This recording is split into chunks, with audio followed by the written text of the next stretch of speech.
Hello everyone, welcome to my channel. I'm going to be reviewing this toy from Vtech called Go Smart Wheels Treasure Mountain Train Adventure. When I bought this toy from Amazon, it was about $30, but I was just checking the price on the website. It is now priced at about $55, so be sure to shop around for a good deal. Thomas the Train is all the rage these days and can get pretty expensive collecting the various trains and sets, so if you want a nice alternative, this Go Smart Wheels is definitely the right choice. Besides, it has a lot of cool features. So let's get right into it. I'm gonna start with the unboxing. As you can see, this is how it will arrive. There wasn't any damage, but then again, you don't need the box, so just grab the handle and slide the box out. Before I open the box, let's check out the features that's shown on this box. There's probably a manual in there somewhere, but sometimes the box shows a summary of info that sells a toy.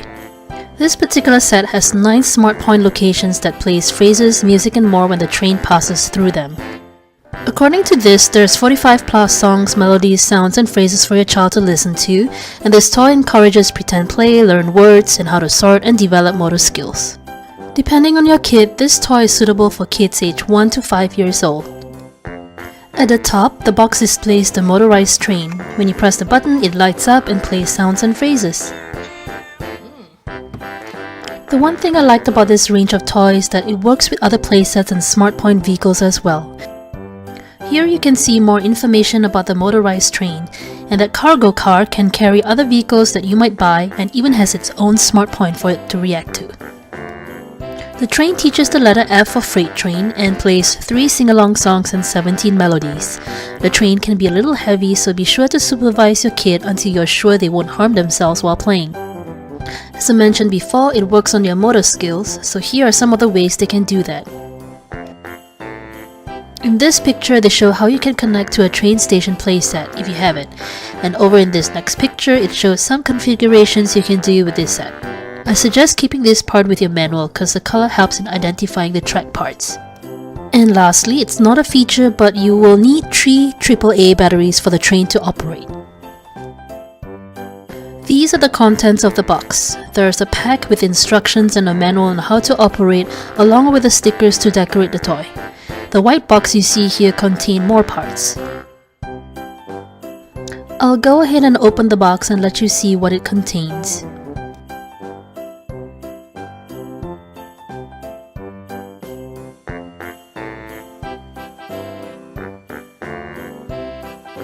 So here are all the parts. I've grouped them according to its type and colors, and as you can see here, there's the configuration sheet, which is not in color and can be difficult to follow. Sticker sheets, the user manual, and a mini catalog of the other toys. Do you see the 7 tracks with a square sticker on them?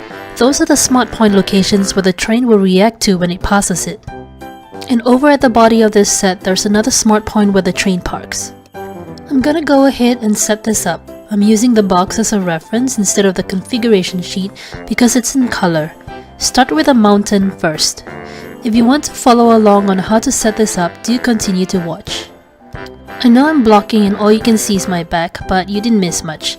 I basically started with a long red track with a smart point and then moved on from there. Now that you can see better, let's continue from where we left off.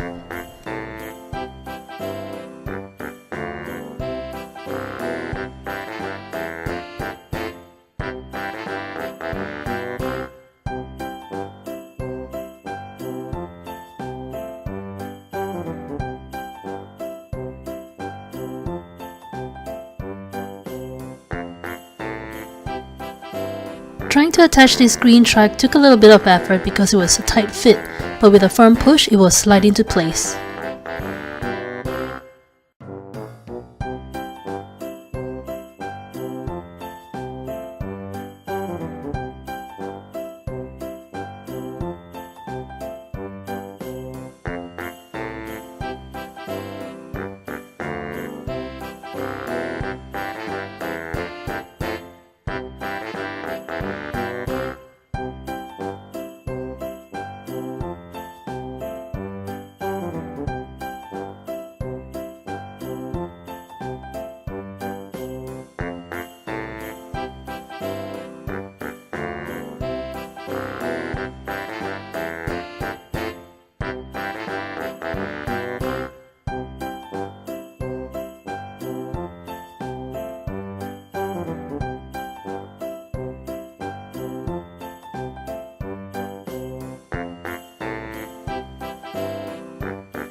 You can't see from here, but that last piece needed to be snapped into place.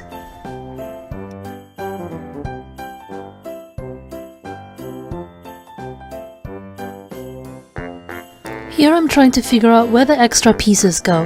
That piece I'm holding was actually to support the track at the back of the mountain, and the other was just part of the track that I missed.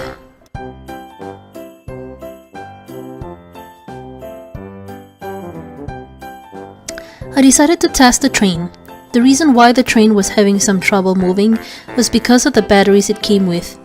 Do replace the batteries with new ones for better operation.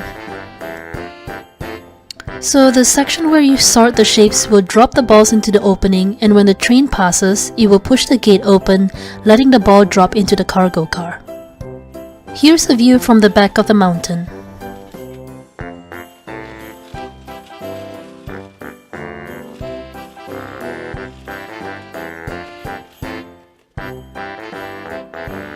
The door to the battery compartment is at the back. Once you have it open, you can now replace the batteries. As I mentioned earlier, you can park the train on this blue platform when not in play. The cargo car can be detached if you don't want it to dangle off like that, but I'd keep it attached just in case it goes missing. When it comes to decorating the toy, I wasn't going about it the smart way. I was still relying on the box, and a lot of the times I was just randomly pasting them where I think it must go.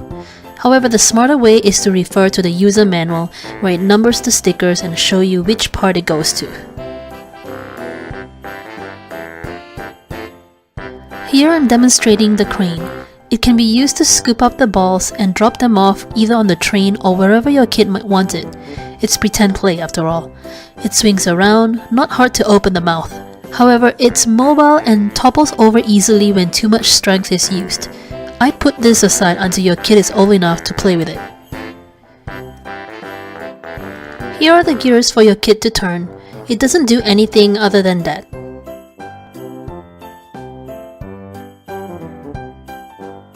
Above it are the holes where the balls drop into. They are in the shapes you see over here. You drop the ball and it will roll down to where the opening of the cave is.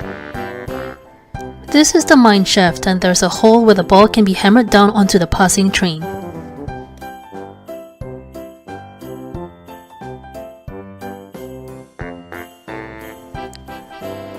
You can move the gate to either prevent the train to pass or let it go. Over at the cross track, you can turn the rate base to switch tracks.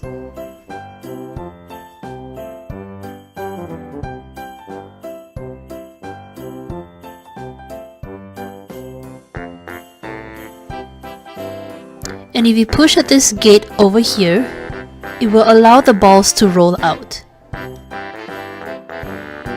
Here I'm looking at the assembly instruction, and it shows you where that brown piece goes to.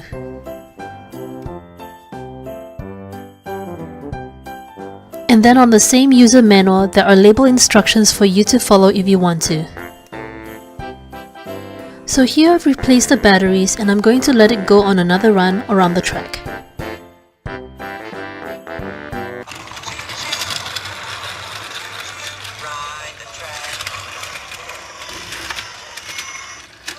See, it's going up the ramp much faster.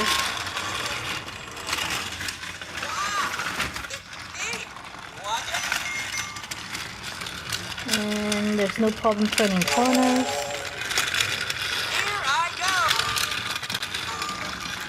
Got anything for me? It's a great trip. So there it is. Just replace the battery and it will move just fine. This toy has a lot of potential for fun and educational. However, I find these toys a little bit too complicated for a young toddler to appreciate. As you can see here, when my daughter was about 1+, all she cared about was taking apart the tracks and inspecting them. Now that she is nearly 2 though, she's beginning to understand the cause and effects. To switch out the configurations, a parent will definitely need to be involved. What I disliked about this toy is that one particular raid track that's attached to the mountain body detaches rather easily. Once that's detached, everything else falls apart. I suggest doing without the tracks for now until your kid knows how to play with the train. You can even just attach the yellow and brown track at the front and the back of the mountain and just leave it at that. My kid could still play with it by pushing the train down the ramp or even pushing down the balls down the ramp. So should you buy this toy? I say yes, but only when you think your kid is ready for it. Maybe wait until they are 2 years old, you decide.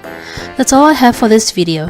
Thank you for watching, and I hope this has been informative and helps you in your decision or even on how to set it up. If you like this video, do hit like, and if you want to see more of my other videos, don't forget to subscribe. Bye!